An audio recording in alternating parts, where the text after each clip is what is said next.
আলহামদুলিল্লাহ, আজকের খুতবা বিষয় হচ্ছে যোগ্য আলেমদের দুনিয়া থেকে বিদায় নেওয়া মানে ইলম উঠে যাওয়া।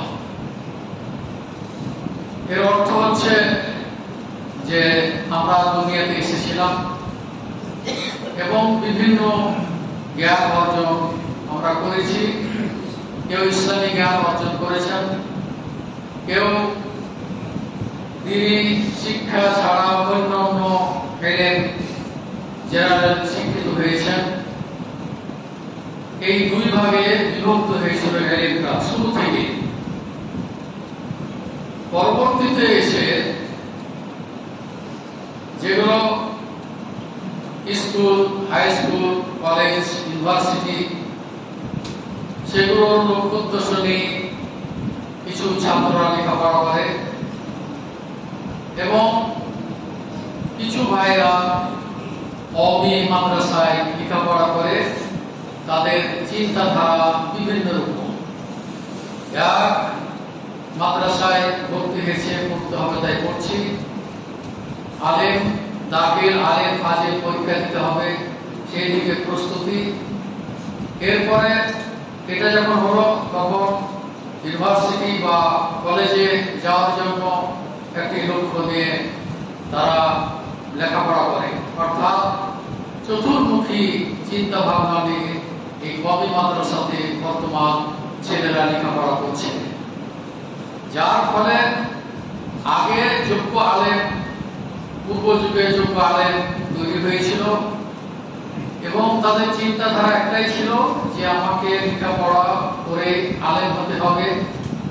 সেইভাবেই তারা লেখাপড়া করেছিল এবং আমাদের বিশেষ করে রাজশাহী অঞ্চলের, রাজশাহী জেলার গোদাগাড়ি অঞ্চলে প্রায় ৩০-৩২টি আলেম যারা সারা বাংলাদেশে বিভিন্ন কওমি মাদ্রাসাগুলি তারা পরিচালনা করে গিয়েছিলেন এবং তারা যোগ্য আলেম। এবং দুনিয়া থেকে, আমাদের গোদাগাড়ি থেকে অধিকাংশই আলেম আজকে বিলুপ্ত পথে নেই। রেলবাজার থেকে শুরু করি, মওলানা সুলাইমান একজন নামকরা আলেম ছিলেন, তিনি বিদায় নিয়েছেন। মোহাম্মদ আলী নামে একজন আলেম ছিলেন, তিনি বুখারী পড়াতেন, তিনিও দুনিয়া থেকে চলে গিয়েছেন। এরপরে রাইতপাড়া থেকে যায় মওলানা সোহাইবুর রহমান সাহেব, একজন যোগ্য আলেম, তিনিও বিদায় নিয়েছেন। তার শ্বশুর মওলানা ইলিয়াস সাহেব, আমার উস্তাদ, তিনিও দুনিয়া থেকে বিদায় নিয়েছেন। এরপরে আমাদের গ্রামে চলে যায়, সেখানে ৪-৫ জন মাদানির এই বিদায় হয়ে গেছে ইতিমধ্যে। উল্লেখযোগ্য আমাদের শ্রদ্ধেয়ভাজন আলেমে দ্বীন, হাজের আলেম উস্তাদ শেখ আব্দুল সামাদ সালাফি, তার তৃতীয় নম্বর ভাই শেখ বদরুদ্দোজা, তিনি সৌদি মোবাইল লিখছেন, আমার ভাইরা, তিনিও দুনিয়া থেকে চলে গেছেন। আমার ভাই মওলানা আবুল কাসেম মাদানী, তিনিও দুনিয়া থেকে চলে গিয়েছেন। মওলানা আব্দুল হামিদ সাহেব, তিনিও চলে গিয়েছেন। আমার উস্তাদ মওলানা আব্দুল মান্নান সালাফি, তিনিও চলে গিয়েছেন। মওলানা রেজাউল্লাহ সাহেব, একজন যাত্রায় আলেম, তিনিও দুনিয়া থেকে বিদায় নিয়েছেন। আমার উস্তাদ মাসুদুল পুরি, মওলানা সুজাউদ্দিন সাহেব, তিনিও দুনিয়া থেকে চলে গেছেন। এইভাবে একদিন লিস্ট করেছিলাম, দেখলাম যে আমাদের এই গ্রামে, আমাদের গোদাগাড়ি অঞ্চলে প্রায় এই ৩০-৩২টা যোগ্য আলেম তারা দুনিয়া থেকে বিদায় নিয়েছেন। আমাদের গ্রামে আর কোনো আলেম, যোগ্য আলেম নেই। তার কারণ হচ্ছে যে লেখাপড়া করছে, অনেকেই পড়ছে মাদ্রাসায়, কিন্তু যোগ্য আলেম হিসাবে মানে তৈরি হচ্ছে না। তার একটি কারণ যেটি শুরুতে বলেছি, যে সব চতুর্মুখী হয়ে গেছে লেখাপড়া, যার ফলে কোরআন হাদিস পড়বে না, ওইদিকে আলিয়া মাদ্রাসার প্রস্তুতি নেবে না, কলেজের প্রস্তুতি নেবে না, ইউনিভার্সিটির প্রস্তুতি নেবে। এই বিভিন্ন এই চতুর্মুখী লেখাপড়ার কারণে আজকে যোগ্য আলেম তৈরি হচ্ছে না। মুসলিমীয় কিছু হচ্ছে, তারপর পরে গিয়ে তারাও বিভ্রান্ত হয়ে যাচ্ছে। বিশেষ করে যে সমস্ত ভালো ছেলে, এই দেশে যারা রেজাল্ট ভালো, যারা লেখাপড়া ভালো করেছে, মদিনা সহ সৌদি আরবে যারা চান্স পেয়েছে, এগুলো 2-4টা আলেম তৈরি হয়ে আসছে এবং তারা খেদমত করতেছে। তো আমার বিষয় এটি যে যোগ্য আলেম দুনিয়া থেকে বিদায় নিয়েছে, আর যোগ্য আলেম বিদায় হওয়ার সাথে সাথে এলেমও উঠে গিয়েছে।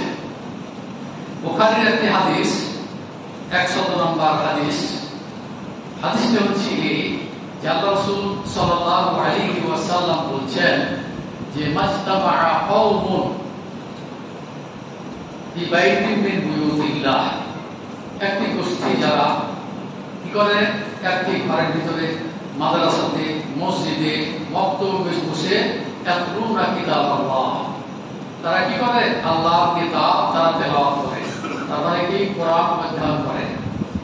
ওয়া ইয়াতাদারাসুনাহু বাইনাহুম, এবং তারা কোরআন হাদিসের চর্চা করে, কোরআন হাদিস শিক্ষা করে।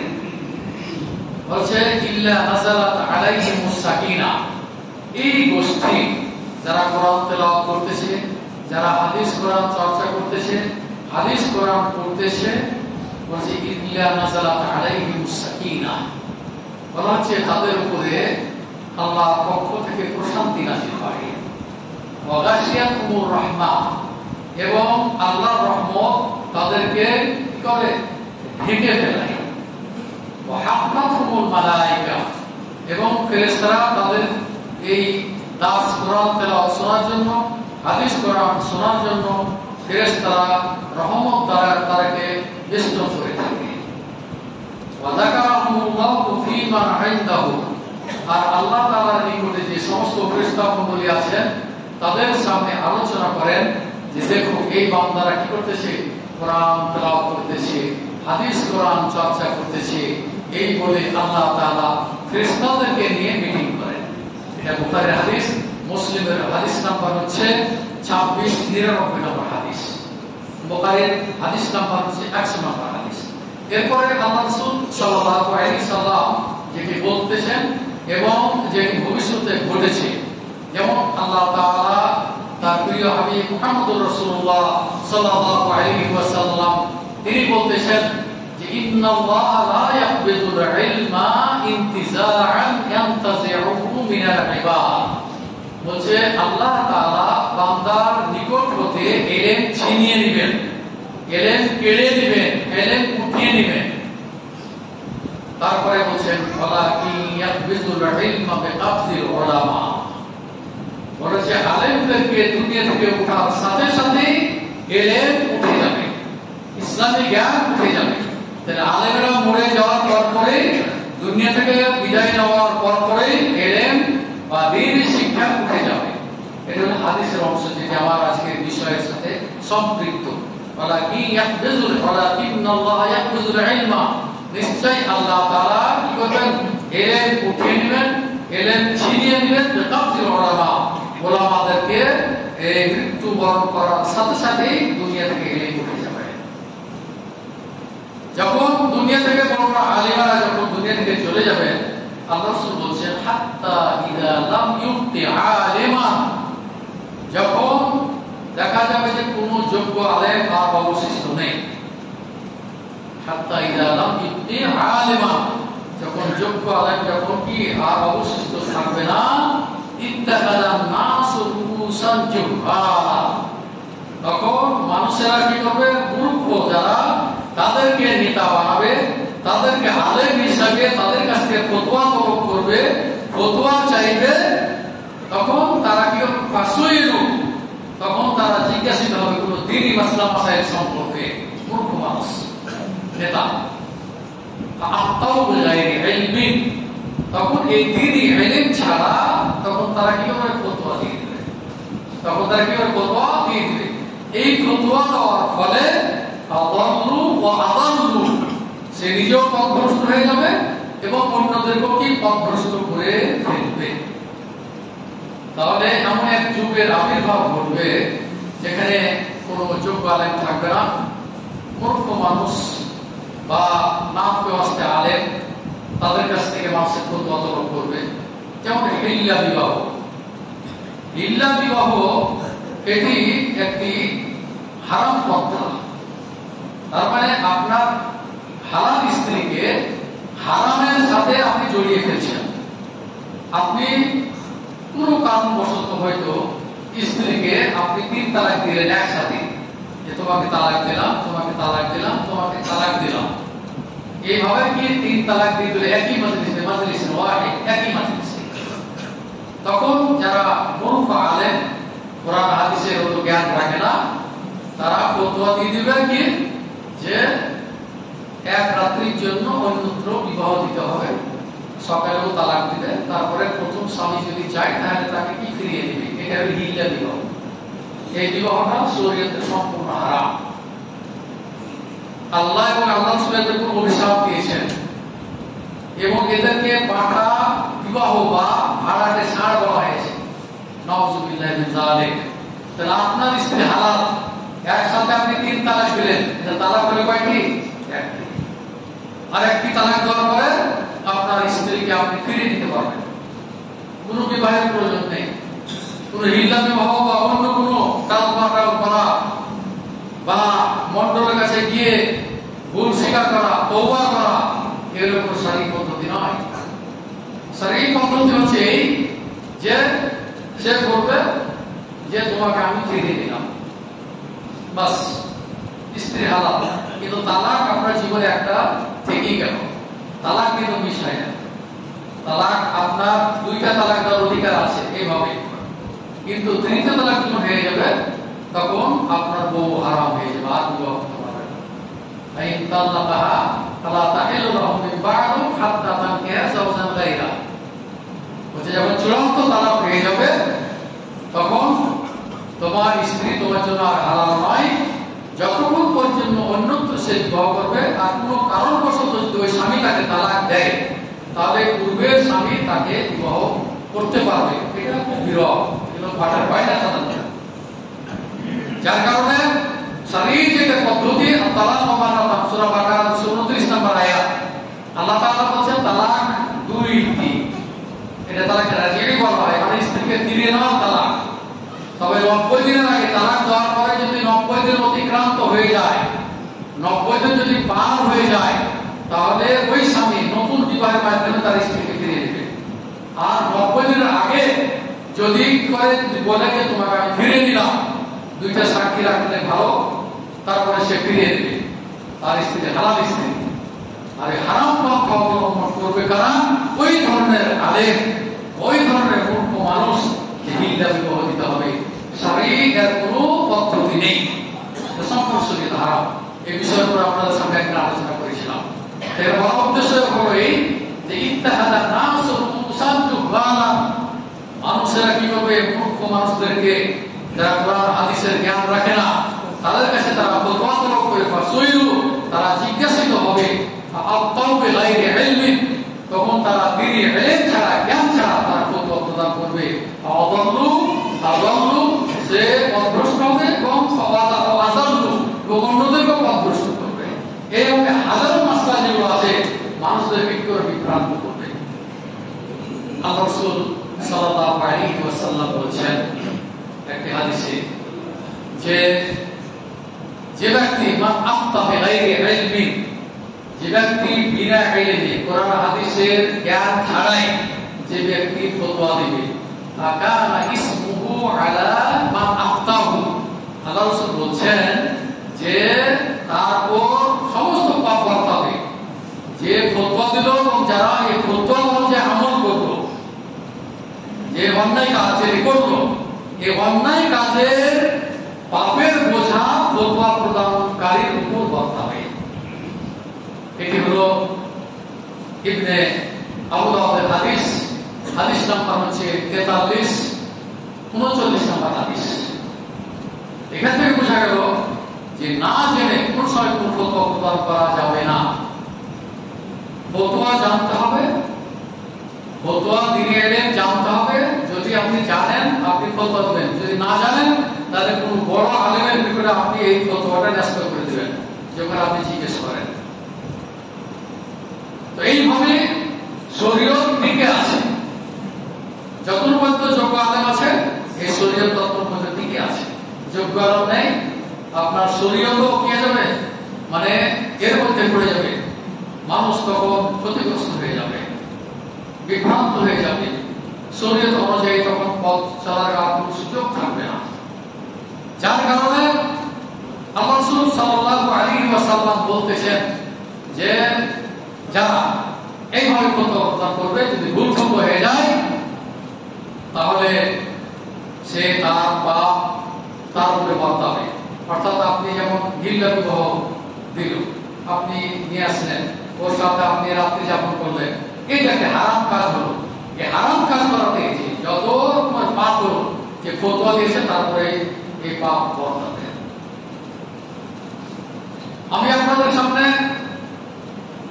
আলেমদের, যোগ্য আলেম না হলে যে শরীয়ত বা ইলম বিলাই দিবে, আল্লাহ তাআলা সূরা মুহাম্মদের 19 নম্বর আয়াতে আল্লাহ তাআলা বলতেছেন, ফা'লাম আন্নাহু লা ইলাহা ইল্লাল্লাহ।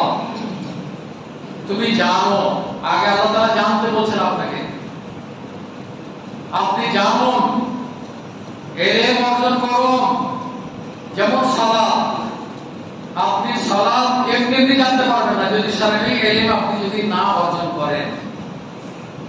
সূরা ফাতিহা জানেন না আপনি, বাইরে বাড়ি জানেন না আপনি, ওযু করার পদ্ধতি জানেন না আপনি, ওযু শেষের দোয়া জানেন না, আযান শেষের দোয়া জানেন না, তারপরে দুরূদ পড়তে জানেন না, দুআয়ে মাসুরা পড়তে জানেন না, তো এগুলো জানা মানে হলো শারঈ ইলম, আর না জানা মানে হলো শারঈ ইলম আপনার ভিতরে নেই।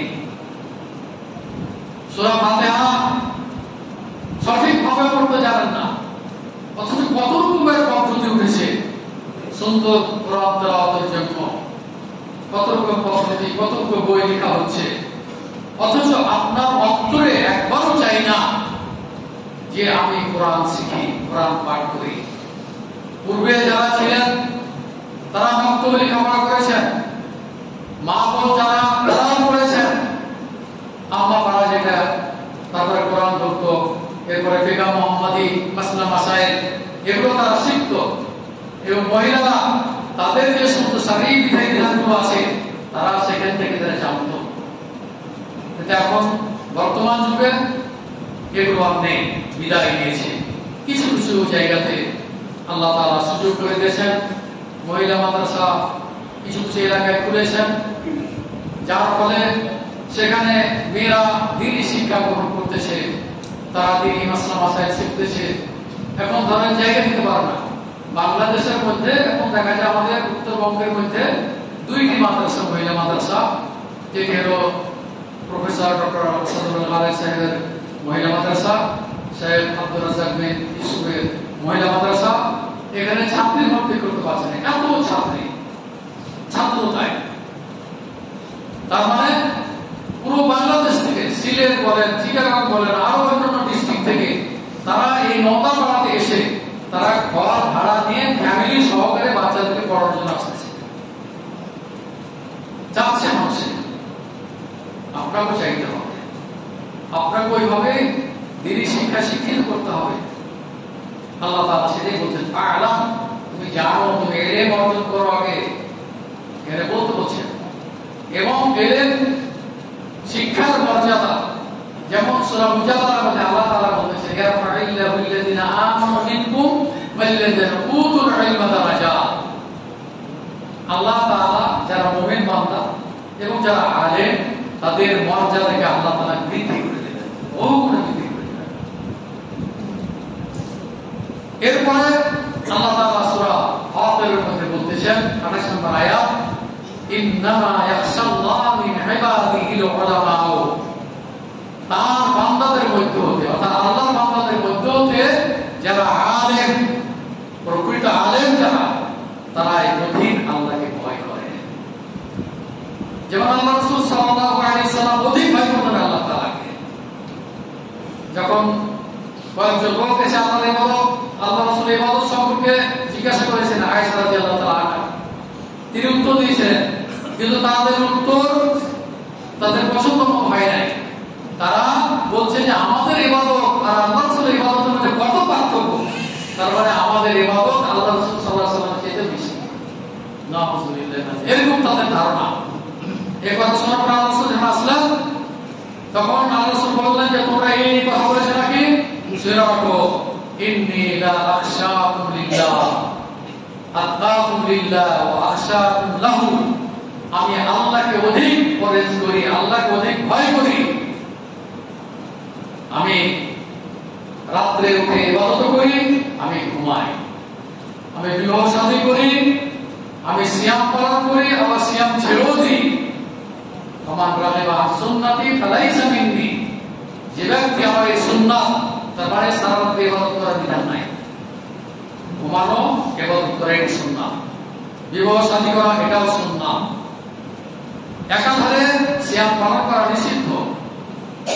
যদি কেউ মনে করে যে আমি জিন্দেগিতে বিয়ে করবো না, সেটা সুন্নতের খেলাফ, সে সুন্নতি আমল সে করবো না। বিবাহ করাও এটা সুন্নতের অন্তর্ভুক্ত। তাহলে আল্লাহ রাসূল সাল্লাল্লাহু আলাইহি ওয়াসাল্লাম যেটা করেছেন, যেটা বলেছেন, সেটাই হলো আমাদের সুন্নাত। সেই মোতাবেক আমাদের জীবন কি করে আমরা পরিচালনা করব। যে হাদিসটা আমাদের সামনে আমি বলতে চেয়েছি যে আল্লাহ রাসূল সাল্লাল্লাহু আলাইহি ওয়াসাল্লাম এই জ্ঞান অর্জনের জন্য, শিক্ষার জন্য আল্লাহ তাআলা যে বেশ কয়েকটি আয়াতে এই ব্যাপারে আলোচনা করেছেন। যেমন সূরা ফাতিরের 19 থেকে 22 চারটি আয়াত, সূরা ফাতিরের 28 নম্বর আয়াত, তারপরে সূরা এই কি বলা হয় আনআমের 50 নম্বর আয়াত, সূরা জুমারের 9 নম্বর আয়াত। এই 10টি আয়াত ইলম অর্জন করা সম্পর্কে আল্লাহ তাআলা নাযিল করেছেন। তিনি ইলম শিক্ষার জন্য আল্লাহ তাআলা এই আয়াতগুলি নাযিল করেছেন। এবং এই মর্মে 10টি হাদিস আল্লাহ রাসূল সাল্লাল্লাহু আলাইহি ওয়াসাল্লাম যে ইলম যে উঠে যাবে আলেম ওঠার সাথে সাথে, তার মধ্যে আপনাদের সামনে মাত্র 3টি হাদিস আমি কি করেছি, পাঠ করেছি। আল্লাহ রাসূল সাল্লাল্লাহু আলাইহি ওয়াসাল্লাম যেমন অন্য একটি হাদিসে যেমন বলতেছেন যে আখির জামান যখন আসবে, ইন্না মিন আশরাতিস সাআহ, বুখারীর 5231 নম্বর হাদিস। আল্লাহ রাসূল সাল্লাল্লাহু আলাইহি ওয়াসাল্লাম বলেন কিয়ামতের আলামত হচ্ছে এক, আইয়ুরফাআল ইলম, দিনই ইলম উঠে যাবে। আল্লাহ রাসূলের ভাষা, এর আগেও কয়েকটা হাদিস বললাম, ইলম উঠে যাবে, আল্লাহ তাআলা ইলম ছিনিয়ে নেবেন আলেমদেরকে দুনিয়া থেকে বিদায় হওয়ার সাথে সাথে। এখানে আল্লাহ রাসূল কিয়ামতের আলামতের মধ্যে বলতেছেন যে আইয়ুরফাআল ইলম, দিনই ইলম উঠে যাবে, ওয়া ইয়াকসুরাল জাহল, এবং মূর্খতা বেড়ে যাবে। এখন তো বর্তমানে শিক্ষার হার খুব বেশি, অনেক শিক্ষার হার। কোন শিক্ষার কথা বলা হয়েছে হাদিসে? এখানে বলা হচ্ছে দ্বীনি শিক্ষা, যেটা আপনি বক্তব্য করেছেন, মাদ্রাসায় করেছেন, এটা হলো দ্বীনি শিক্ষা। এখনো যারা দুনিয়া নিয়ে ব্যতিব্যস্ত, সময় কুলায় না আপনাদের, একটি বই পড়ে যে আয়াতুল কুরসিটা আমি মুখস্থ করি, যে আয়াতুল কুরসি পাঠ করলে রাতে ঘুমানোর সময় যা আওয়াজটা ইলা ফিরাসিকা, তুমি যখন বিছানা যাবে তখন তুমি আয়াতুল কুরসি, তখন তুমি আয়াতুল কুরসি পাঠ করবে। আল্লাহর পক্ষ থেকে একজন ফেরেশতা নিযুক্ত করা হবে আপনার পাশে, যাতে করে শয়তান লা ইয়াকুবু শাইতান হাত্তা তুসবিহা, সকাল পর্যন্ত শয়তান আপনার ধারে কাছে আসবে না। এখানে বোঝা গেল যে আপনি সময় দিতে পারছেন, সব কিছু করতে পারছেন, কিন্তু আপনি আয়াতুল কুরসিটা আপনি মুখস্থ করতে পারছেন না। মুখস্থ যদি করতে নাও পারেন, তাহলে কমপক্ষে যে সমস্ত বইগুলি পাওয়া যাচ্ছে এগুলো দেখে দেখে পড়ে কমপক্ষে ঘুমান। সূরা ইখলাস, নাস, ফালাক, এগুলো দিনে এগুলো মুখস্থ করে আপনি এইভাবে পড়ে ঘুম দিয়ে মাথা থেকে শুরু করবেন, পুরো বডি যতদূর আপনি মাসা করতে পারেন আপনি করবেন, শয়তান আপনাকে ক্ষতি করতে পারবে না ইনশাআল্লাহ। তারপরে সূরা বাকারার শেষ 2 আয়াত পাঠ করে যে ব্যক্তি ঘুমাবে, আল্লাহ রাসূল সাল্লাল্লাহু আলাইহি ওয়াসাল্লাম বলেন কাফাতাহু, তার জন্য এই 2টি আয়াত ডাকাতি, এই সমস্ত বিপদ আপদ থেকে আল্লাহ তাআলা কি করবেন? আপনাকে রক্ষা করবেন। এই আকীদা, এই বিশ্বাস নেই আমরা এগুলো পাঠ করতে হবে। কেউ যদি সাইয়্যিদুল ইস্তিগফার পাঠ করে, আল্লাহ রাসূল সাল্লাল্লাহু আলাইহি ওয়াসাল্লাম বলেন যে কেউ যদি সকালে পাঠ করে আল্লাহর উপর বিশ্বাস রেখে, যে এই কি বলা হয় যে সাইয়্যিদুল ইস্তিগফার, যে ক্ষমা প্রার্থনা করার প্রধান দোয়া, আল্লাহুম্মা আনতা রাব্বি লা ইলাহা ইল্লা আনতা খালাকতানি, শেষ পর্যন্ত কেউ যদি সকালে আল্লাহর উপর বিশ্বাস রেখে যেটা পাঠ করলে আমি জান্নাতে যাব, এই বিশ্বাস থেকে যদি কেউ সকালে পাঠ করে এবং ওই দিনই যদি বিকাল হওয়ার আগে তার মৃত্যু হয়ে যায়, এতগুলো জান্নাত আল্লাহ সাল্লাল্লাহু আলাইহি ওয়াসাল্লাম বলেছেন যে জান্নাতে প্রবেশ করবে। পক্ষান্তরে কেউ যদি বিকালে আবার সাইয়্যিদুল ইস্তিগফার পাঠ করে আল্লাহর উপর বিশ্বাস রেখে সকাল আগে যদি তার মৃত্যু হয়, আল্লাহ রাসূল সাল্লাল্লাহু আলাইহি ওয়াসাল্লাম বলেছেন এতগুলো জান্নাত সে কি করবে? জান্নাতে প্রবেশ করবে। দেখে কি আপনি করতে পারবেন না? দেখে দেখে পড়বেন, মুখস্থ করতে হলে পারবেন না, বয়স পার হয়ে গেছে, এখনো সময় আছে। একটি দুইটি করে লাইন মুখস্থ করো, পড়ো, আমল করার চেষ্টা করো। আর কতদিন এই দোয়ার মাধ্যমে আল্লাহ তাআলা আপনাকে জান্নাতের পথ সহজ করে দিবেন। দোয়ার ফজিলত সম্পর্কে আলোচনা করেছি, আবারও মুমিন হিসাবে আপনাদেরকে স্মরণ করিয়ে দিচ্ছি। لا إله إلا الله وحده لا شريك له لا إله إلا الله وحده لا شريك له এই যে দোয়া সুবহানাল্লাহি ওয়া আলহামদুলিল্লাহি ওয়া লা ইলাহা ইল্লাল্লাহু আল্লাহু আকবার, সুবহানাল্লাহি ওয়া আলহামদুলিল্লাহি ওয়া লা ইলাহা ইল্লাল্লাহু আল্লাহু আকবার, এই দোয়াটি কেউ পড়ে আল্লাহ রাসূল সাল্লাল্লাহু আলাইহি ওয়াসাল্লাম বলেছেন যে জাহান্নামের ঢাল দিয়ে দাঁড়াবে। আপনার সামনে থেকে, আপনার পিছন থেকে, আপনার সাইড থেকে কি করবে? আপনাকে জাহান্নাম থেকে রক্ষা করবে। বাকিয়াতুস সালিহাত, যেটা চিরস্থায়ী আমল আপনার, লা হাওলা ওয়ালা কুওয়াতা ইল্লা বিল্লাহ, এটি একটি ইলম।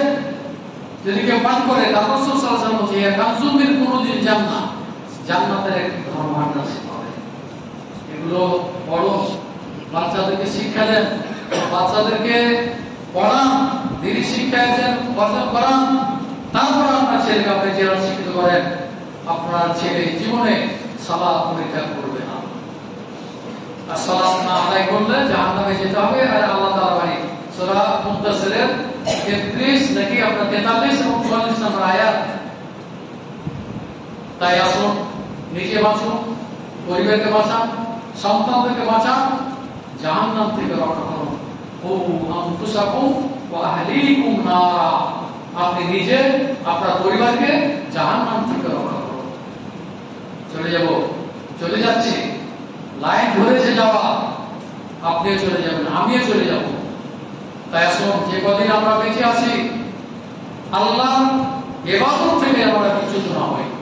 বাচ্চাদেরকে সালাতমুখী করুন, মসজিদমুখী করুন, পরিবারকে পর্দার সহিত বাইরে যাওয়ার আদেশ করুন। আপনার পরিবারকে একটি আদর্শ পরিবার হিসেবে গড়ে তোলার চেষ্টা করুন। বাড়িতে গান বাজনা বন্ধ করুন, বিয়ে শাদীতে গান বাজনা তোমার বাড়িতে বিয়ে হবে না, এগুলো পরিত্যাগ করুন।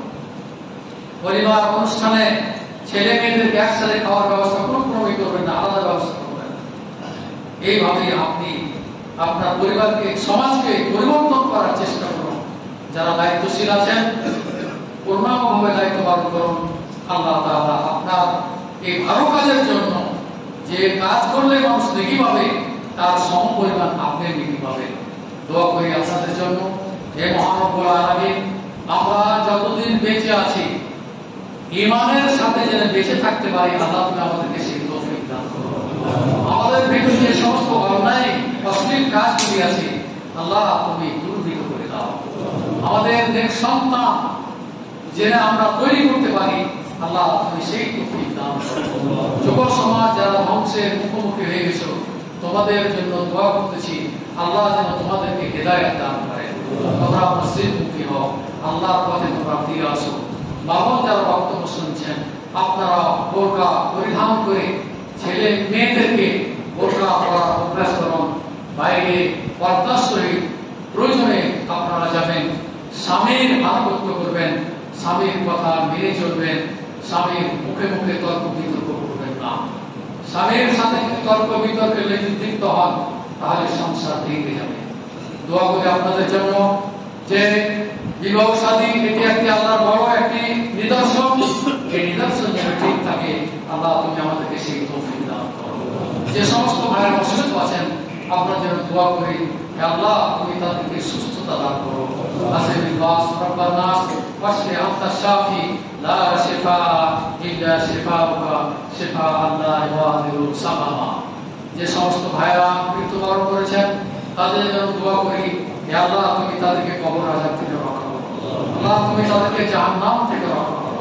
আল্লাহ তুমি তাদেরকে জান্নাতুল ফিরদাউস নসিব করো। আমরা যারা এখানে মা বোন সহ যে সমস্ত ভাইয়েরা আমরা আছি, আল্লাহ আমরা মৃত্যুবরণ করলে মুমিন হয়ে যেন মৃত্যুবরণ করতে পারি। আল্লাহ তুমি আমাদেরকে সেই তৌফিক দান করো। রব্বানা